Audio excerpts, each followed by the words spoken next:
من الشيطان الرجيم. بسم الله الرحمن الرحيم. يا أيها الذين آمنوا لا تقولوا راعنا وقولوا انظرنا واسمعوا وللكافرين عذاب أليم. ما يود الذين كفروا من أهل الكتاب ولا المشركين أن ينزل عليكم من خير من ربكم والله يختص برحمته من يشاء والله ذو الفضل العظيم. ما ننسخ من آية أو ننسها نأت بخير منها أو مثلها. ألم تعلم أن الله على كل شيء قدير. ألم تعلم أن الله له ملك السماوات والأرض وما لكم من دون الله من ولي ولا نصير. أم تريدون أن تسألوا رسولكم كما سئل موسى من قبل ومن يتبدل الكفر بالإيمان فقد ضل سواء السبيل. ود كثير من أهل الكتاب لو يردونكم من بعد إيمانكم كفارا حسدا من عند أنفسهم من بعد ما تبين لهم الحق فاعفوا واصفحوا حتى يأتي الله بأمره إن الله على كل شيء قدير. وأقيموا الصلاة وآتوا الزكاة وما تقدموا لأنفسكم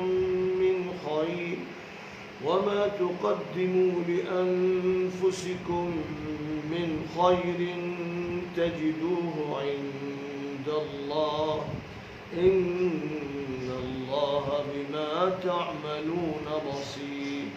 وقالوا لن يدخل الجنة إلا من كان هودا أو نصارى تلك أمانيهم قل هاتوا برهانكم إن كنتم صادقين. بلى من أسلم وجهه لله وهو محسن فله أجره عند ربه ولا خوف عليهم ولا هم يحزنون. یہودیوں کی بےہودگیاں. اے ایمان والو راعنا مت کہا کرو بلکہ انظرنا کہو. وہ لفظ بولو جس کے غلط معنی نہ لیے جا سکیں اور بات سنو توجہ سے سنا کرو. راعنا کو یہودی ذو معنیین دوہرے معنی میں گالی کے مفہوم میں استعمال کرتے تھے. دھوکہ یہ دیتے تھے کہ عام مسلمانوں کی طرح توجہ مبذول کرانے کے لیے یہ لفظ بول رہے ہیں اور دل میں اس کے معنی وہ ہمارے چرواہے کے لیتے تھے. فرمایا گیا کہ ان منکروں بدقماش اور درید دہن یہودیوں کو دردناک سزا دی جائے گی. اہل کتاب کے کافر و تمام مشرکین یہ نہیں چاہتے کہ تمہارے اوپر تمہارے پروردگار کی طرف سے کوئی خیر نازل ہو. حالانکہ اللہ تعالیٰ جس کو چاہتا ہے اپنی رحمت سے نوازتا ہے اور اللہ تعالیٰ بڑا ہی فضل و کرم والا ہے. قرآن کریم کے بارے میں یہودیوں کی تشکیکی مہم. ہم کسی آیت کو منسوخ کرتے ہیں یا حافظے سے نکال دیتے ہیں تو اس سے بہتر یا اس طرح کی دوسری آیت عطا کر دیتے ہیں. کیا تم یہ نہیں جانتے کہ اللہ تعالیٰ ہر چیز پر قادر ہے؟ کیا تم نہیں جانتے کہ آسمانوں اور زمین کی بادشاہت اللہ کی اور تمہارے لیے اللہ کے علاوہ کوئی کارساز اور مددگار نہیں؟ تو کیا تم اپنے رسول سے اس طرح کے سوالات کرنا چاہتے ہو جیسے سوالات موسیٰ سے کیے گئے؟ اور وہ مطالبات کرنا چاہتے ہو جو مطالبات موسیٰ سے کیے گئے، تمہیں یہ سمجھنا چاہیے کہ جو بھی ایمان کے بدلے کفر کی روش اختیار کرے گا وہ راستے سے بھٹک کر رہے گا۔ بہت سے اہل کتاب یہودی اور عیسائی تمہارے ایمان کے بعد تمہیں کافر بنا دینا چاہتے ہیں، اس لیے کہ ان کے اندر حسد اور جلن ہے، جبکہ حق ان کے سامنے کھل کر آ چکا ہے۔ تو تم عفو درگزر اور اعراض سے کام لو یہاں تک کہ اللہ اپنا فیصلہ صادر فرما دے، بے شک اللہ ہر چیز پر قادر ہے۔ نماز صحیح طور پر ادا کرتے رہو، زکوٰۃ دیتے رہو، تم جو بھی نیکی اور بھلائی اپنے لیے آگے بھیج دو گے اسے اللہ کے یہاں پاؤ گے، اللہ تمہارے اعمال سے خوب باخبر ہے۔ ان یہودیوں اور عیسائیوں کا کہنا ہے کہ جنت میں وہی جائیں گے جو یہودی ہو یا عیسائی، یہ ان کی تمنائیں ہیں۔ ان سے کہیے کہ اگر سچے ہو تو اپنے دلائل پیش کرو۔ حقیقت یہ ہے کہ جو بھی اپنی ذات کو اللہ کے حوالے کر دے گا جبکہ وہ نیکوکار ہوگا تو اس کو اپنے پروردگار کے پاس اپنا اجر ملے گا، اور ایسے لوگ بے خوف و خطر ہوں گے اور رنج و غم سے محفوظ ہوں گے۔ آیت نمبر 104 سے آیت نمبر 112 تک آیات کریمہ کی تلاوت کی گئی اور ان کا ترجمہ پیش کیا گیا۔ ذہن میں یہ بات تازہ رہنی چاہیے کہ جو قصہ چل رہا ہے سورۃ البقرہ میں، یہودیوں کی تاریخ کو جس طرح سے پیش کیا جا رہا ہے اور ان کی جو فائلیں، ان کا جو کچا چٹھا بیان کیا جا رہا ہے اور ان کے جرائم کی جو فرد ہے اس کے صفحات پلٹے جا رہے ہیں، اسی تسلسل میں یہ بات ارشاد فرمائی گئی۔ سب سے پہلے اس موقع پر یہ بات ارشاد فرمائی گئی کہ ان کے اندر کی جو دشمنی ہے، مسلمانوں سے نفرت، نبی کے خلاف ایک مہم ہے جو انہوں نے چھیڑ رکھی ہے، اس کا یہ نتیجہ ہے کہ دل تو ان کا یہ چاہتا ہے کہ مسلمانوں کو نیست و نابود کر دو، دل تو یہ چاہتا ہے کہ ان کے خلاف ایک ایسی مہم چھیڑ دی جائے کہ ان سے علاقے کو صاف کر دیا جائے۔ ان کا حسد اور ان کی جلن تو یہ چاہتی ہے کہ مسلمان مصیبت میں گرفتار ہو جائے، ان کے لیے بقا مشکل ہو جائے۔ یہ تو ان کی اندر کی خواہشات، زبان سے کیا کیا کہہ سکتے ہیں یہ بھی ان کو معلوم ہے کہ زبان سے کیا کہہ سکتے ہیں، اس کے بھی حدود ہیں۔ اگر یہ زبان سے ایسی باتیں نکالیں گے جن سے دشمنی کا اظہار کریں گے تو یہ مدینہ منورہ میں رہ بھی نہیں سکتے، اور مسلمان پھر ان کو برداشت کر بھی نہیں سکتے۔ اس لیے اپنی بھڑاس نکالنے کے لیے ان کا طریقہ یہ ہے کہ گھٹ گھٹ کر گالی دیتے ہیں، چھپ چھپ کر تبصرے کرتے ہیں، نجی مجلسوں میں نبی اکرم صلی اللہ علیہ وسلم کے خلاف اپنی عداوت کا اظہار کرتے ہیں، اور مسلمانوں سے اپنی جلن کا کوئی موقع ہاتھ سے جانے نہیں دیتے۔ لہذا ان کی جو نجی مجلسیں ہیں ان کا رنگ الگ ہے، اور جب یہ مسلمانوں سے ملتے ہیں یا نبی کی خدمت میں حاضر ہوتے ہیں تو ایسا لگتا ہے کہ ان سے بڑا کوئی مرید نہیں، ان سے بڑا کوئی متوسل نہیں، اور ان سے زیادہ کسی کے اندر خدمت کا جذبہ نہیں۔ تو یہ دو رخ ہے، دوغلا پن ہے، یہ نفاق ہے۔ اور یہودیوں کا نفاق بڑا تاریخی نفاق ہے، کیونکہ اپنے مذہب پر عمل کر کے تو دیا نہیں انہوں نے۔ اس لیے جو انسان مذہب کو مانتا ہوا دکھتا ہے اور مذہب پر عمل نہیں کرتا ہے، اس کے اندر تو دوغلا پن لازمی ہے۔ جس چیز کو مان رہا ہے اس پر عمل نہیں کر رہا ہے، جس چیز کا اظہار کر رہا ہے دل میں اس کے خلاف ہے۔ تو ایسا انسان اندر سے دوغلا ہوتا ہے، اوپر سے دو چہرے کا ہوتا ہے، دو زبان ہوتی، دو باتیں ہوتی، اس کے دو مظہر ہوتے ہیں۔ یہ وہ صفت تھی جو یہودیوں میں تو بدرجہ اتم پائی جاتی تھی، اور ان کے ساتھ اٹھنے بیٹھنے والے مسلمانوں میں بھی یہ بیماری منتقل ہو گئی تھی۔ یہ متعدی بیماری بڑی مہلک ہے، لیکن جس میں لگ جائے، اور انہی لوگوں میں یہ بیماری لگتی ہے جن میں حسد ہوتا ہے، جلن ہوتی ہے، اور جو مفاد پرست ہوتے ہیں، مفاد کے بندے، تھالی کے بیگن جنہیں کہا جاتا ہے، ان کا حال یہ کہ جدھر مفاد ادھر یہ پہنچتے، اور جہاں خطرہ وہاں سے بھاگتے۔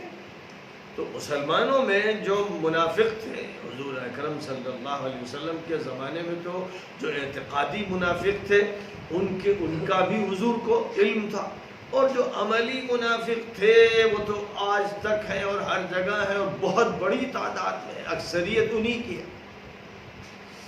کیونکہ حضور اکرم صلی اللہ علیہ وسلم نے جب منافق کا ذکر کیا تو فرمایا کہ آیت المنافق ثلاث، اذا حدث کذب واذا وعد اخلف واذا اؤتمن خان، اور ایک حدیث میں ایک اور علامت کا اظہار کیا گیا واذا خاصم فجر، کہ منافق کی نشانیاں تین ہیں کہ جب وہ بات کرتا ہے تو جھوٹ بولتا ہے، وعدہ کرتا ہے وعدہ خلافی کرتا ہے، امانت رکھی جائے تو اس میں خیانت کرتا ہے،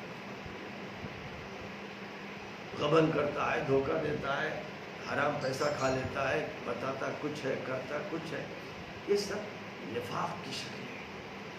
وعدہ کیا، وعدے کے خلاف بات کر رہے ہیں، اس میں جھوٹ ملا رہے ہیں۔ اور وَإِذَا خَاصَمَ فَجَرَ، جھگڑا ہوا تو گالی شروع کر دی۔ یہ مثال کے طور پر چند علامات بیان کی گئی ہیں۔ مسلمان منافقوں میں تو تھی ہی، اور یہودیوں میں بدرجہ تھا۔ انہوں نے تو اپنے مذہبی کو نفاق بنا لیا تھا، یا نفاق کو مذہب بنا لیا تھا، اور ان کی یہ بیماری تو اتنی قدیم ہے کہ حضرت موسیٰ علیہ السلام کو نہ مصر میں چین سے رہنے دیا، نہ جزیرہ نما سینا میں چین سے رہنے دیا۔ بے تکے سوالات کرنا، حکم کو نہ ماننا، بات کو ٹالنا، میخ نکالنا، ہیل حجت کرنا، اور اپنے نبی کو گالی بکنا، ان کا گھیراؤ کرنا، غلط مطالبات کرنا، اتنے واقعات تو ابھی سورہ بقرہ میں بیان کیے جا چکے ہیں، جبکہ بہت تھوڑے سے۔ جتنے واقعات بائبل میں بیان کر دیے گئے ہیں، تلمود میں بیان کر دیے گئے ہیں، اگر وہی سب یکجا کیے جائیں تو ایک جلد تیار ہو جائے، کئی جلدیں تیار ہو جائیں۔ قرآن پاک نے تو چند اقتباسات لیے، اور ان چند اقتباسات کو یہاں پر پیش کیا۔ ان کی فائل جب کھولی تو چند واقعات چن کے چند واقعات بیان کیے۔ اب انہی میں حضور اکرم صلی اللہ علیہ وسلم کے دور میں جب حضور مدینہ منورہ تشریف لائے اور آپ غلبہ حاصل ہوا، اقتدار آپ کے ہاتھ میں آیا، حکومت کے آپ ہی ذمہ دار اعلیٰ تھے، تو مسلمانوں میں جو لوگ تھے اندر دل تو ان کے سیاہ تھے، جیسے عبداللہ ابن ابی اور اس کا ٹولہ، تو وہ تو حضور کی آمد سے پہلے خود سرداری کے انتظار پہ بیٹھا تھا، اور اوس اور خزرج کے دونوں قبیلے اس کے سر پر گویا تاج بادشاہی رکھنے والے تھے، لیکن حضور تشریف لائے تو اس کا شراب گل ہو گیا۔ اب ظاہر ہے کہ سارے مسلمان تو حضور پاک علیہ السلام کے ساتھ تھے، اور یہ اکیلا پڑ گیا، بس اس کا ٹولہ تو یقیناً اس کے ساتھ تھا، لیکن مجموعی طور پر جو اس کی حیثیت ہونے والی تھی وہ حیثیت اس کی نہیں ہوئی، تو اس کی وجہ سے اس کے اندر جلن شروع ہو گئی۔ اب یہ حسد کر گیا، نبی صلی اللہ علیہ وسلم سے حسد کیا اس نے، نبی کے ساتھیوں سے حسد کیا، پھر عام طور پر جو صحابہ تھے، مخلص صحابہ جو تھے، ان سے حسد کرتا تھا۔ تو وہ جو اسلام کی ترقی ہوتے اس نے دیکھی، اور یہ دیکھی کہ اس کی سیادت حضور کے حوالے ہو گئی، بس اس پر اندر سے جل بھن کے کباب ہو گیا۔ یہودیوں کا حال یہ تھا کہ وہ بہت پرانے تھے، بڑے تجربے کار تھے، اور بڑے خراٹ، تاریخ کے ان کو تجربات ہوئے تھے، اور تاریخ کے ان تجربات کی بنیاد پر وہ جانتے تھے کہ کیسے دھوکہ دینا ہے، کیسے مکر کرنا ہے، کیسے چال بازی کرنا ہے۔ اب یہاں غلبہ ہے محمد کا صلی اللہ علیہ وسلم، تو ان کے ساتھ اچھے تعلقات بنانے، دوسری طرف ہمیں اپنے مفادات بھی پورے کرنے ہیں، لیکن اندر تو آگ لگی ہے۔ تو جب مجلس میں حضور کے تشریف لاتے تو بظاہر آداب کا اظہار کرتے، السلام علیکم، ایسی چالاکی سے کہتے کہ لوگ عام طور پر سمجھ نہیں پاتے کہ واقعی انہوں نے سلام کیا ہے یا کچھ اور ہے۔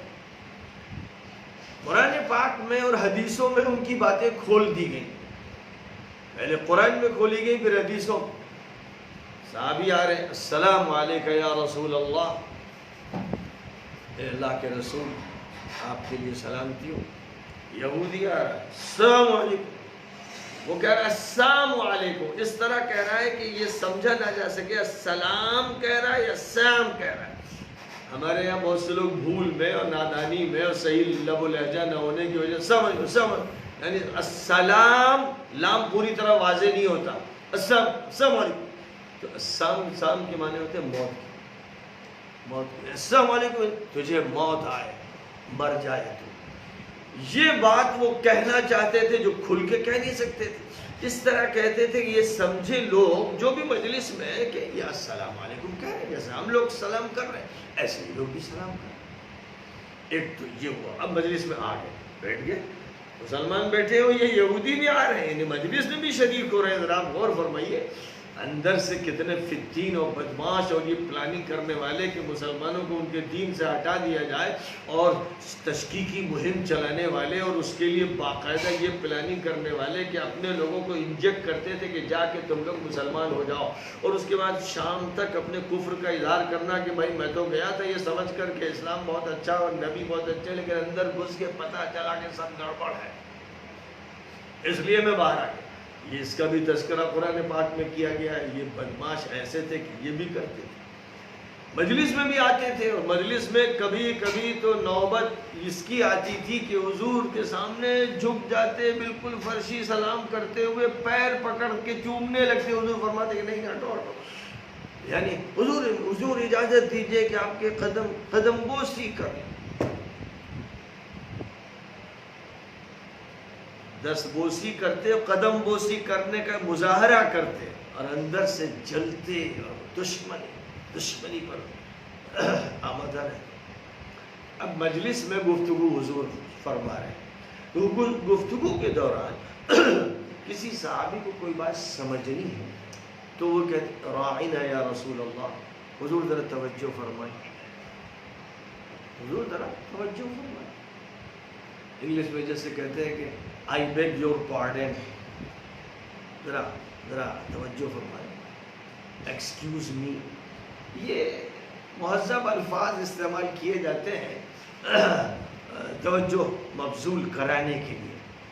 تو اب صحابہ جو لفظ استعمال کرتے تھے وہ اچھا لفظ تھا، اس میں بڑی رعایت تھی، وہ لفظ بھی راعا یراعی سے بنا، راعنا یا رسول اللہ۔ لیکن ان یہودی شریروں اور خبیثوں نے یہ کیا کہ راعنا کا جو لفظ ہے اس میں زبان کو ذرا لچکا کر کہ سمجھ نہ سکے عام مسلمان، راعنا یا رسول اللہ، راعنا۔ تو جب اس کو یوں انہوں نے کہا راعنا کو ذرا سا لچکا دیجئے تو وہ راعینا بن جاتا ہے، اس کا مد نہ ادا کیجئے، راعنا یا رسول اللہ، تو اس کا مطلب ہوا او ہمارے چرواہے، گالی ہو۔ وہی لفظ جس کے بارے سے ذرا توجہ فرمائیں اسی کو ذرا لچکائے، لیم بِأَلْسِنَتِهِمْ وَطَعْنًا فِي الدِّينِ۔ دوسری جگہ قرآن پاک میں بیان کیا گیا کہ یہ بدماش زبان کو لچکا دے کر اور موڑ توڑ کر لفظ کو اس طرح ادا کرتے ہیں کہ اس کے معنی بدل جائے اور وہ گالی بن جائے، اور لوگ سمجھ بھی نہ پائے، کیوں بھائی وہ بھی راعینا کہہ رہے ہیں، یہ بھی راعینا کہہ رہے ہیں۔ اور ایک لفظ عبرانی کا استعمال کرتے تھے، کہتے ہیں کہ یہی لفظ بھی اس معنی میں آتا تھا، اور کوئی تعبیر کہ واسمع غیر مسمع، یا عربی میں بھی اس کو دوسرے انداز سے کہتے تھے۔ ذرا سنیں، آپ کو کوئی غلط بات نہ سنا سکے، ایک مفہوم یہ ہو سکتا ہے، اور دوسرا واسمع غیر مسمع، ذرا سنیں، اللہ آپ کو بہرا کرے۔ تو جن الفاظ کے اندر کئی معنی ہوتے ہیں یا ذرا سا بھی تلفظ بدلنے سے معنی بدل جاتے ہیں، کہیں پر معنی اچھے ہیں اور کئی معنی نہایت مذمت کے ہیں، تو ان کی حرکتیں یہ تھی، یعنی اندر سے اتنے گندے سے ناپاک و خبیث، اتنے بگڑے ہوئے بدماش قسم کے لوگ کہ نبی سے ملاقات کرنے آ رہے ہیں، وہ ظاہر میں ہاتھ چوم رہے ہیں اور اس کے بعد کہتے ہیں تجھے موت آئے، اور یہ اس طرح بول رہے ہیں کہ لوگ سمجھ نہ پائے السلام علیکم، اور دوسری طرف راعین، وہ ہمارے چرواہے، اور دوسرے معنی راعینا، راعین کے عربی زبان میں احمق کے بھی ہوتے ہیں معنی، تو اب راعینا کا مطلب یہ ہوا وہ احمق، یہ گالیاں، یہ ہمت نہیں کہ کھل کے کوئی غلط بات کر سکے، لیکن الفاظ کو موڑ کر یا ذو معنی الفاظ بول کر وہ معنی مراد لینا جس سے اپنی بھڑاس نکال سکیں۔ اس کو آپ دیکھتے ہیں جب آپ سے کوئی شخص اختلاف کرتا ہے تو وہ آپ کے پاس اگر ہے تو کبھی آنکھ مار رہا ہے، کبھی کچھ کر رہا ہے، کبھی آپ کا مذاق اڑا رہا ہے، اپنے الفاظ سے نہیں تو اپنی آنکھوں سے اور اپنی حرکتوں سے اور اشاروں سے اور کنایوں سے۔ کتنے لوگ ہیں جن کی یہ ذلیل اور حقیر حرکتیں سامنے آتی ہیں اور پہچانے جاتے ہیں، وہ سمجھتے ہیں کہ ہم نے چکمہ دے دیا، آنکھ مار دی، ہم نے یوں کر دیا، تو احمق و چکا جو گدھے ہوتے ہیں سمجھتے ہیں کہ ہم چالاک ہیں، حالانکہ ان کی یہ چالاکی سمجھی جاتی ہے اور تغافل برتا جاتا ہے۔ شریف جو حضرات باوقار ہوتے ہیں وہ تغافل برتتے ہیں، اتنے ذلیلوں سے منہ نہیں لگتے، جانتے ہیں کہ بدماش اور خبیث یہ سب باتیں کر رہے ہیں، ان سے منہ لگنے کے کیا معنی۔ اللہ تعالیٰ کی طرف سے اب ہدایت آئی تاکہ یہ ان کی چالاکی جو ہے اس کا ہی خاتمہ کر دیا جائے۔ مسلمانوں سے کہا گیا کہ تم لوگ رائنا کا لفظ استعمال کرنا ہی چھوڑ دو، نہ رہے بانس نہ بجے بانسری، کیونکہ یہ لفظ بولتے ہو تو پھر یہ اس کو دوسرے معنی میں استعمال کرتے ہیں، اس لیے تم لوگ انظرنا کہو، معنی وہی ہے، ذرا توجہ فرمائیں، لفظ بدل دو گے اس لفظ میں یہ لچکا کر کچھ اور نہیں کہہ سکیں گے تو اب ان کا بھانڈا پھوٹ جائے گا اور پکڑ لیے جائیں گے، لہذا پھر یہی ہوا کہ اب مجبور ہو گئے وہ بھی انظر نہ بولنے پر، کیونکہ اب اگر وہ الگ کوئی لفظ بولتے تو اس کا مطلب یہ اپنی بدماشی کی حرکتوں سے باز نہیں آ رہے، ان کی نیت خراب۔ یہیں سے جو بات معلوم ہوئی اصولی بات، ایک تو یہ کہ اس طرح کی جو حرکتیں کرنے والے ہوتے ہیں وہ بڑے حقیر، بڑے ذلیل ہوتے ہیں، بڑے بد فطرت ہوتے ہیں، اور دوسری بات یہ معلوم ہوئی کہ جو ذو معنیین لفظ ہو، آپ کے ہاں اس کے کچھ معنی ہیں اور دوسروں کے ہاں اس کے کچھ معنی ہیں، تو پھر اس لفظ کا استعمال ایسے ماحول میں نہیں کرنا چاہیے کہ جہاں اس سے غلط مفہوم لیا جائے۔ مثلا اشترک یشترک اشتراکا، شریک ہونا یہ معنی، اور اسی سے اشتراکیہ، شریک ہونے والا نظام، اور شریک ہونے والا نظام جو ہے اس کو آپ نے مثلا یہ کہا کہ وہ سوشلزم ہے، اس کی یہ تعبیر کی، تو اب اس اعتبار سے ایک ایسا اجتماعی نظام تو اچھا لفظ ہے اور ہمارے یہاں استعمال ہوتا ہے، لیکن کمیونسٹوں نے اسی لفظ کا استعمال اپنے جس نظام کے لیے کیا وہ ملحدانہ، کافرانہ، ظالمانہ، ملعونانہ نظام۔ اب اگر آپ اس لفظ کو استعمال کریں گے اور کہیں گے الاشتراکیت الاسلامیہ، ہمارے بعض عرب علماء نے، اچھے علماء نے بھی دھوکہ کھا کر، جب انہیں معلوم نہیں تھا کہ روس کی بدماشیاں کیا ہیں تو الاشتراکیت الاسلامیہ کا لفظ استعمال کر لیا، یعنی اسلامک سوشلزم، تو یہ غلط کیا، کیونکہ اسلام میں وہ سوشلزم نہیں ہے جس کو وہ پیش کر رہے ہیں، جس کے لیے وہ یہ لفظ استعمال کر رہے ہیں۔ ہمارے یہاں جو سوشلزم کا لفظ ایک تو ہے نہیں، لیکن سوسائٹی کے لیے جو اصول و قواعد ہے وہ دوسرے ہیں، اس لیے ہم وہ لفظ نہیں بولیں گے، ہم الاشتراکیت الاسلامیہ کا لفظ نہیں بولیں گے، کیونکہ یہ لفظ جو ہے مشکوک ہے اور اس لفظ کے اندر بہت سی خرابی۔ اسی طرح جمہوریت، اسلامی جمہوریت، اب اسلامی جمہوریت ہم جب بولیں گے تو اس مفہوم میں کہ اسلام کہتا ہے کہ وَأَمْرُهُمْ شُورَى بَيْنَهُمْ، ان کے معاملات آپس کے مشورے سے طے ہوتے ہیں اور طے ہونے چاہیے۔ اسلام میں شورائی نظام، اب شورائی نظام تو جمہوری کا جو لفظ ہے یہ جہاں سے چلا ہے، ڈیموکریسی، ڈیموکریسی یونانی لفظ ہے اور اس کا مطلب ہے حکومت العوام، یعنی گورنمنٹ آف پبلک، عوام کی حکومت۔ یہ لفظ اس طرح استعمال ہونا شروع ہوا اور وہ ریاکشن میں تھا کہ پاپائیت کی حکومت نہیں ہوگی اور ڈکٹیٹرشپ نہیں ہوگی۔ اب تمام عوام طے کریں گے کہ بادشاہ کون ہو، پارلیمنٹ کا ممبر کون ہو، منسٹر کون ہو، وہ یہ اختیارات عوام کے ہوں گے۔ اب عوام جب کسی کو یہ سونپ دیں گے، وزیر اعظم بنا دیں گے، تو پھر وزیر اعظم کو اختیارات حاصل ہو جائیں گے۔ لہذا اس کے بارے میں کہتے ہیں کہ جو government of public by public for public, یا government of people by people for people, یہ محض ایک دھوکہ ہے، فراڈ اور فریب۔ اب اسلام کا جہاں تک تعلق ہے، اسلام کہتا ہے ان الحکم الا للہ، حکومت صرف اللہ کی، انی جاعل فی الارض خلیفہ، زمین میں ہم وائسرائے پیدا کریں گے، یعنی جو لارڈ ہے اس لارڈ کا وائسرائے یہاں ہوگا، مالک آسمانوں کے اوپر ہے اور زمین پر اس نے انسان کو پیدا کیا کہ وہ اس کا نمائندہ اور ترجمان ہوگا۔ تو بات بالکل بدل گئی، یہاں انسان مالک نہیں اور عوام مالک نہیں، مالک اللہ، حاکم اللہ، خالق اللہ، قانون ساز اللہ، یہ اللہ کی حیثیت۔ اب جو نمائندگی اللہ کی کرے گا جو نبی کے واسطے سے ہوگی، کیونکہ اللہ براہ راست خطاب نہیں کرتا کسی کو، اپنے نبی کو پہلے وہ دین کا اور اپنے احکام کا نمائندہ بناتا ہے، اور نبی اصل خلیفہ ہوتے ہیں، پھر ان کا خلیفہ ہوتا ہے۔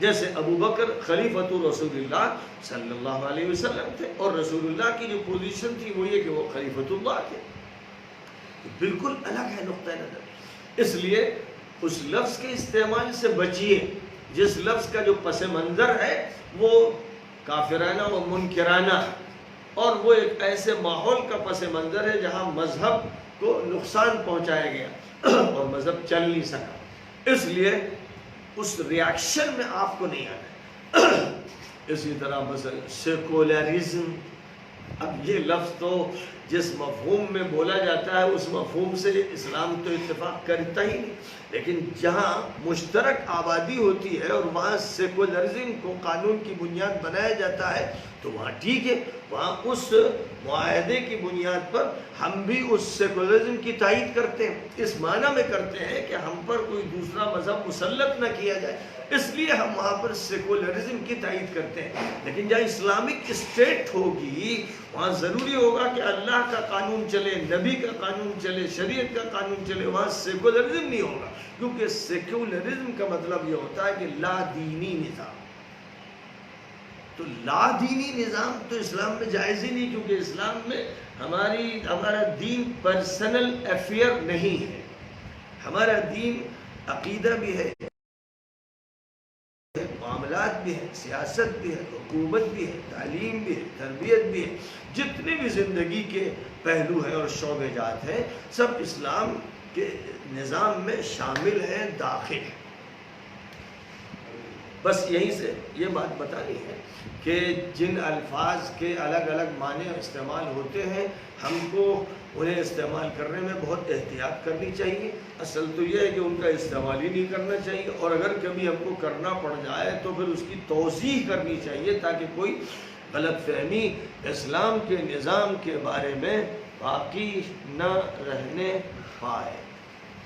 تو یہ جو بات یہاں پر ذکر کی گئی یہودیوں کے حسد کی، ان کی شرارتوں کی اور گندے پن کی، آج بھی اگر آپ غور کریں اس وقت کا جو میڈیا ہے پوری دنیا کا اور خاص طور پر ہندوستان کا، یہ یہودی میڈیا جیسے ہوتا ہے، یعنی منافقوں کا جو میڈیا ہوتا ہے، دوغلے قسم کے لوگ جو ہوتے ہیں، کچھ کہنا کچھ دل میں رکھنا، اور یا وہ لوگ ہیں کہ جو حسد میں، جلن میں، کڑھن میں، عداوت میں، نفرت میں مرے جا رہے ہیں، جھلسے جا رہے ہیں۔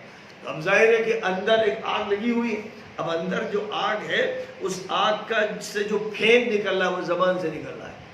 قد بدت البغضاء من افواہہم، ان کے منہ سے یہ نفرت پھٹی پڑ رہی، نکلی پڑ رہی، ان کا تھوک جو نکل رہا ہے اور جو ان کے منہ سے جو غلاظت باہر چلی آ رہی ہے وہ ان کے اندر کی غلاظت ہے. یعنی یہ اتنے خطرناک بیمار ہیں کہ بجائے اس کے کہ ان کا بول و براز اپنے مخرج سے نکلے، ان کا بول و براز ان کے منہ سے نکل رہا ہے. ایسے منحوس قسم کے لوگ جن کے وجود سے زمین پریشان ہے، آسمان جن پر تھوکتا ہے اور لعنت کرتا ہے، اور فرشتے جن سے نفرت کرتے ہیں، اور ایشور اور اللہ اور لارڈ اور گاڈ جن پر لعنت برساتا ہے. یہ ایسے خبیث النفس قسم کے لوگ ہیں اور یہ حقیقی دشمن ہیں، اپنی دشمنی کا مظاہرہ کریں. دوسرا جو موضوع ہے وہ ہے نسخ کا موضوع. نسخ کے معنی ہوتے ہیں کسی چیز کو مٹا دینا، ہٹا دینا، تبدیل کر دینا. اللہ تعالیٰ نے یہاں جو بات فرمائی اس کے دو ترجمے ہو سکتے ہیں. ایک تو یہ کہ ہم کسی نشانی کو اگر ہٹاتے ہیں تو دوسری نشانی لاتے ہیں، تو پھر کوئی مسئلہ ہی نہیں ہوا. یعنی اللہ کی نشانیاں اس کائنات میں بے شمار ہیں. اگر کسی چیز کو اللہ تعالیٰ نے دور فرما دیا تو اور نشانیاں اللہ کی طرف سے آتی ہیں. پوری اس کائنات میں اللہ کی نشانیاں قدرت کی اور خلاقی کی ہر طرف موجود ہیں. لیکن زیادہ تر جو معنی لیے گئے ہیں اس کے وہ یہ کہ ہم کسی آیت کو اگر روک دیتے ہیں یا ہٹاتے ہیں تو دوسری آیت اسی طرح کی ہے اس سے بہتر پیش کر دیتے ہیں. جس کا مطلب یہ ہوا کہ ہم اگر کسی حکم کو منسوخ کرتے ہیں، کسی حکم کو ختم کرتے ہیں یا اس کو مؤخر کرتے ہیں تو دوسرا حکم لے آتے ہیں. لیکن جس سیاق و سباق میں یہ لفظ استعمال کیا گیا ہے، آپ دیکھ رہے ہیں قصہ چل رہا ہے یہودیوں کا کچا چٹا پر. مفسرین نے یہاں نسخ سے وہ سارا نسخ مراد لے لیا جو قرآن کی آیتوں میں ان کے نزدیک ہوا اور حدیثوں میں ہوا. صحیح بات یہ ہے کہ یہ سیاق سے ہٹ کر گفتگو چھڑ گئی. اصل یہ ہے کہ اللہ تعالیٰ نے جب یہ فرمایا کہ یہ احکام ہم نے دیے تھے، یہودیوں کو دیے تھے، ان پر فلاں چیز کو حلال کیا تھا، فلاں چیز کو حرام کیا تھا، اور اس سے پہلے ہم نے فلاں فلاں قوانین دیے تھے، اور جب قرآن نازل اس میں تو اللہ میاں کے خلاف بات ہو رہی ہے. اس کا مطلب اللہ تعالیٰ کے علم پر اعتراض ہو رہا ہے. لوگ چونکہ اس پروپیگنڈے سے متاثر ہونے لگے تھے اس لیے قرآن کو وضاحت کرنی پڑی کہ یہ ہم جو کرتے ہیں تمہاری مصلحت کی وجہ سے کرتے ہیں. ہمارے علم میں کوئی رد و بدل نہیں ہوتا. ہمارا علم تو محیط ہے، غالب ہے، جامع ہے، ازلی ہے، ابدی ہے، ہمگیر ہے. لیکن تمہاری حالت بدلتی رہتی. قوم نوح کا جو حال تھا، قوم عاد کا تھا، قوم سمود کا تھا، قوم لوط کا تھا، قوم شعیب کا تھا، قوم موسیٰ کا تھا، قوم ابراہیم کا تھا، قوم عیسیٰ کا تھا. یہ دنیا کی جو مختلف قومیں الگ الگ دوروں میں الگ الگ علاقوں میں رہی، ان کے الگ الگ مسائل تھے تو الگ الگ حل تھے، ان کی الگ الگ ضروریات تھی تو الگ الگ احکام تھے. اور یہی فطرت کا تقاضا ہے. جاڑے اور سردی کے علاقے میں جو لوگ رہتے ہیں ان کو گرم کپڑے پہننے ہیں، گرمی کے علاقے میں جو رہتے ہیں ان کو ہلکے کپڑے پہننے ہیں. یہ جو فرق ہے یہ موسم کا فرق ہے، تو علاقوں کا فرق ہوتا ہے اور قوموں کا فرق ہوتا ہے، مزاجوں کا فرق ہوتا ہے. اس کے اعتبار سے بات کہی جاتی ہے. پھر اگر سمجھنا ہے آسانی سے تو یوں سمجھیے جیسے ایک ڈاکٹر یا حکیم کے پاس مریض آتے، بخار کے کئی مریض آئے، درد کے کئی مریض آئے، اور طرح طرح کی بیماریوں کے آئے. سب کی الگ الگ کیفیات ہے، سب کی الگ الگ طاقت ہے. کوئی بچہ ہے، کوئی جوان ہے، کوئی بوڑھا ہے. تو ڈاکٹر جو دوائیں تجویز کرتا ہے اس میں صرف یہ نہیں دیکھتا یہ مرض اور یہ دوا، بلکہ مریض کی حالت دیکھتا ہے، مریض کی ضرورت دیکھتا ہے، مریض کی جو کنڈیشن ہے اس کو دیکھتا ہے، اور دوا کتنی دینی اور کب دینی اس پر غور کرتا ہے. اس کا مطلب یہ نہیں کہ ڈاکٹر کے علم بدلتا چلا جا رہا، بلکہ جو اس نے تعلیم حاصل کی ہے، جو معلومات میڈیکل سائنس کی حاصل کی ہیں وہ مکمل ہے. اس سائنس میں بتایا گیا کہ بوڑھے کا علاج کیسے ہوگا، بچے کا کیسا ہوگا، عورت کا کیسا ہوگا، اور سر سے پیر تک جو مختلف امراض ہوتے ہیں ان کا کیسے ہوگا، اور مرض کی تشخیص کیسے کی جائے گی، اور تحقیق کے بعد پھر کیسے دوا تجویز کی جائے گی. یہ اس کے علم میں سب ہے.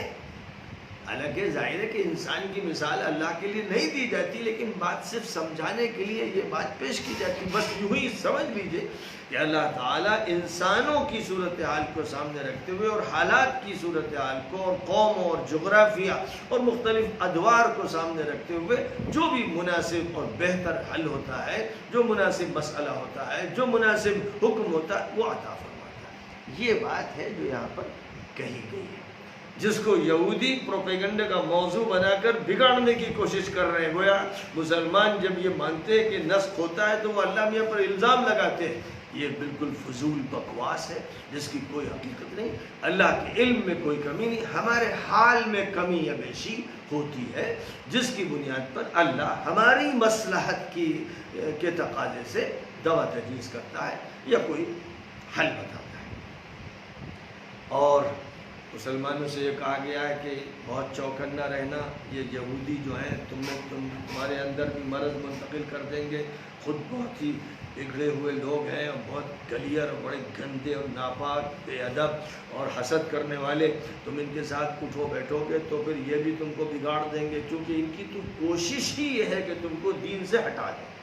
تم چاہے ان کا دین قبول کرو نہ کرو، اس کی انہیں کوئی فکر نہیں، بس وہ یہ چاہتے ہیں کہ تم اپنے دین پہ باقی نہ رہو، کیونکہ تمہارے دین سے وہ جلتے ہیں اور تمہارے دین سے وہ کوڑتے ہیں۔ معلوم ہے کہ ہندوستان میں لارڈ میکالے نے جو ایجوکیشنل پالیسی بنائی تھی ہندوستانیوں کے لیے، اس میں اس نے کہا تھا کہ ہمیں صاحب ان کے مذہب سے زیادہ بحث نہیں ہے، ہم اس سے بھی بحث نہیں کرتے ہیں کہ صاحب یہ دھوتی پہنے یا پاجامہ پہنے یا کرتا پہنے، ہم تو ان کا مائنڈ سیٹ تبدیل کرنا چاہتے ہیں، ہم ان کو وہ تعلیم دینا چاہتے ہیں جس کی بنیاد پر یہ ہمارے لیے ایز اے کلرک بن جائے، یہ ہمارا کام کرے، ہمارے دفتروں کا کام کرے۔ تو ہمیں ضرورت ہے ان کی جو انگریزی جانتے ہو، ہمیں ضرورت ہے ان کی جو علوم جانتے ہو جن کی ہمیں ملک میں ضرورت ہے۔ تو اس مقصد سے ہم ان کو تعلیم دے رہے ہیں۔ اسی طرح عیسائیوں کا یہ کہنا رہا کہ ہم اس کی کوشش اصل نہیں کرتے کہ مسلمان عیسائیت قبول کر لیں، ہم تو بس یہ چاہتے ہیں کہ وہ اپنا مذہب چھوڑ دیں۔ تو یہ ہوتا ہے جرم اور ضد۔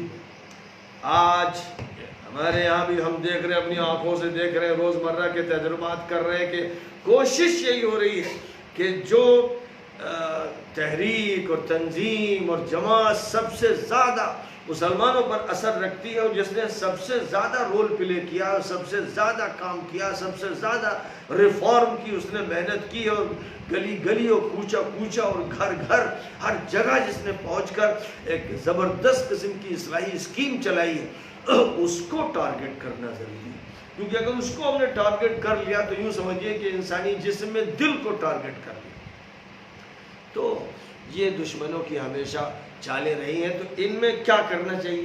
اب یہاں پر ایک سوال پیدا ہوتا ہے کہ جب ایسی صورتحال ہے تو کیا ہم ریئیکشن میں آ جائیں، کیا ہم تیش میں آ جائیں، کیا ہم جوش میں آ جائیں، کیا ہم بھڑ جائیں، کیا ہم لڑ جائیں؟ اللہ میاں نے اس وقت جبکہ مسلمانوں کا اقتدار تھا مدینہ منورہ اور مسلمان چاہتے تو کڑی سزا ان کو دیتے، اس وقت فرمایا فَاعْفُوا وَاصْفَحُوا حَتَّى يَأْتِيَ اللَّهُ بِأَمْرِهِ۔ عفو درگزر کرو، ٹال دو، معاملوں کو ٹال دو، عفو درگزر کرو، تیش میں نہ آؤ، ریاکشن میں نہ آؤ، جوش میں نہ آؤ، مت بھیڑو، مت لڑو۔ دشمن یہی چاہتا ہے کہ تمہیں الجھاتا جائے، پھنساتا جائے اور بہانے بناتا جائے۔ اس لیے تمہیں چاہیے کہ پورے وقار کے ساتھ، تمکنت کے ساتھ، سنجیدگی کے ساتھ، اپنے مقام کی حیثیت کو سمجھتے ہوئے تم ثبوت دو اس کا کہ تم ایک مضبوط پیکر ہو، بلکہ تم فی الحقیقت پہاڑ کی طرح اٹل ہو۔ تم اس کا ثبوت دو کہ ہمارے عقیدے کو، ہمارے اخلاق کو، ہماری معاشرت کو، ہمارے نظام کو کوئی ہلا نہیں سکتا ہے اور بال بھی کر نہیں سکتا ہے۔ ہم اپنے حق پر قائم ہیں، کا دامن ہم چھوڑ نہیں سکتے اور نبی پاک علیہ السلام کا نقش قدم ترک نہیں کر سکتے۔ یہ ہے جو تمہیں فیصلہ کرنا ہے، اور تم نماز ادا کرتے رہو، زکوٰۃ دیتے رہو۔ اس سے بدنی عبادات اور مالی عبادات کا مستحکم نظام وجود میں آئے گا، اور اللہ کے ہاں جو بینک ہے تمہارا، وہاں اپنا کھاتا بڑھاتے رہو، یعنی نیک اعمال کے ذریعے سے آخرت کا انتظام کرتے رہو۔ یہودی یہ کہتے ہیں کہ جو یہودی ہوگا، عیسائی جو کہتے ہیں جو عیسائی ہوگا وہی جنت میں جائے گا۔ کہہ دو کہ بیکار کے ڈھکوسلے بازی مت کرو، فضول بکواس مت کرو، یہ تمہاری امیدیں ہیں، تمہاری بگڑی حالت، تمہارا جھوٹ، تمہاری بددیانتی، تمہاری رشوت، تمہاری سود خوری، تمہاری اللہ سے غفلت، تمہارے پیغمبر کا انکار، تمہاری اتنی بدعنوانیاں اور بدماشیاں کہ اگر اپنے کو دیکھ لو تو تمہیں خود اپنے سے نفرت ہو، گھن آ جائے۔ یاد رکھو کہ جو اپنے ذات کو اللہ کے حوالے کر دے گا اور جو نیکوکاری اختیار کرے گا اسی کو اللہ کے اجر ملے گا، وہی بے خوف و خطر ہوگا، وہی رنج و غم سے پاک ہوگا۔ یہ نظام الہی ہے اور کچھ نہیں چلتا، نہ یہ ہم فلاں کے بیٹے ہوں، فلاں کے باپ ہوں، فلاں کے مرید ہوں، فلاں کے پیر، ان سب باتوں سے کچھ نہیں چلے گا۔ اللہ کا جو نظام ہے وہ صاف ہے، 2-2-4 کی طرح واضح ہے۔ من اسلم وجہہ للہ وہو محسن، اپنی ذات کو اللہ کے جو حوالے کر دے اور نیک عمل کرے، بس یہ ہے جو اس نظام کا خلاصہ ہے۔ وآخر دعوانا ان الحمد للہ رب العالمین۔